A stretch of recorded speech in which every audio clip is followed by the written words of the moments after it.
దేవుని పని చేసే మనుషులు, దేవుని చేత ఎన్నుకోబడిన మనుషులు ఎప్పటికీ కూడా చనిపోయి కూడా బ్రతుకుతారు, వారు జీవించే ఉంటారు. దేవుని చిత్తం జరిగించే వ్యక్తి నిరంతరము నిలుచును అని వాక్య భాగంలో రాయబడింది.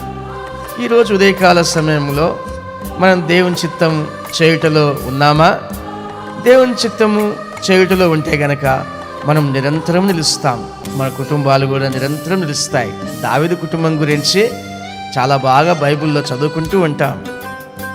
ఆయన కుటుంబాన్ని దేవుడు ఎంతగానో దీవించి హెచ్చించాడు. ఆయనే ప్రార్థన చేసేటప్పుడు అంటాడు, దేవుడా, నా కుటుంబాన్ని ఇంతగా హెచ్చించడానికి నేను ఏ పాటివాణ్ణి అని దేవునితో మాట్లాడతాడు.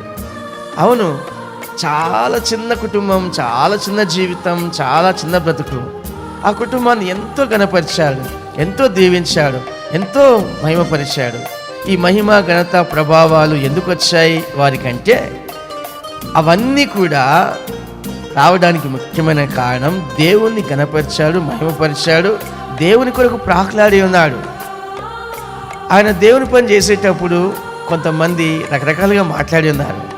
చేసుకున్న భార్య కూడా దేవుని ఘనపరిచే విషయంలో చూసినప్పుడు అతన్ని హేళన చేసింది. దావీదు చాలాసార్లు వెక్కింపబడ్డాడు, వెలివాని వల్ల ప్రవర్తించవలసి వచ్చింది. కానీ ఎప్పుడు కూడా ఆయన బాధపడలేదు. దేవుని విషయంలో నేను ఏ చిన్న పని చేసినా నాకు అది పెద్దదే అని తన భార్యతో చెప్పుకున్నాడు. నా ప్రియమైన సహోదరి సహోదరులారా, ఈరోజు ఉదయకాల సమయంలో తరాలు గతిస్తూ ఉన్నాయి.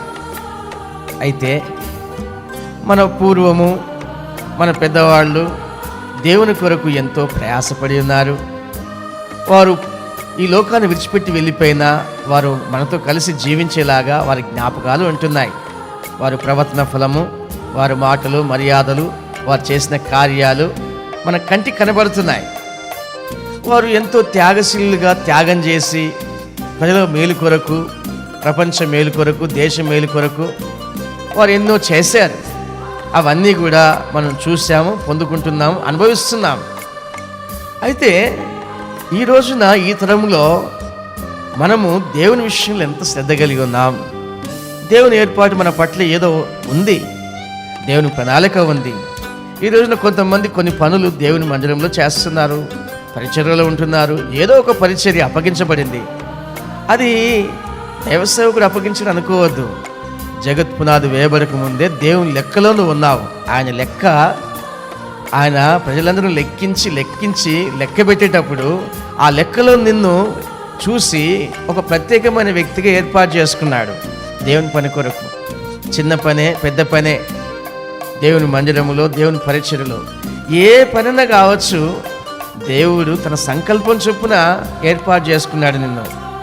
నీ కుటుంబంలో ఇంక వేరే వాళ్ళని ఏర్పాటు చేసుకోలేదు, నిన్నే ఏర్పాటు చేసుకున్నాడు. నీ బంధువుల్లో వేరే వాళ్ళని ఏర్పాటు చేసుకోలేదు, నిన్నే ఏర్పాటు చేసుకున్నాడు. నీ స్నేహితులు అనేక మంది ఉన్నారు, నీకంటే బాగా చదివినారు, బాగా తెలివితేటలున్నాయి, వారిని ఏర్పాటు చేసుకోలేదు, నిన్నే ఏర్పాటు చేసుకున్నాడు. ఏర్పాటు చేయబడిన నువ్వు దేవుని పని విషయంలో ఏమాత్రం అశ్రద్ధ కలిగి ఉండొద్దు.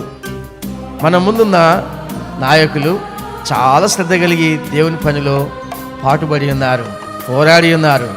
వారు ప్రాణాలను సైతం బలంగా పెట్టి ఉన్నారు దేవుని పని కొరకు. మంచి పోరాటం పోరాడి ఉన్నారు. అది ఎలాంటి పోరాటం? విశ్వాస సంబంధమైన మంచి పోరాటం.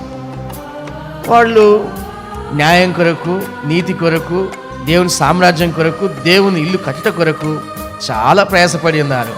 అందుకనే వారు నిలిచిపోయి ఉన్నారు. అనగా ఈరోజు మట్టికి వారిని మనం జ్ఞాపకం చేసుకుంటున్నాం.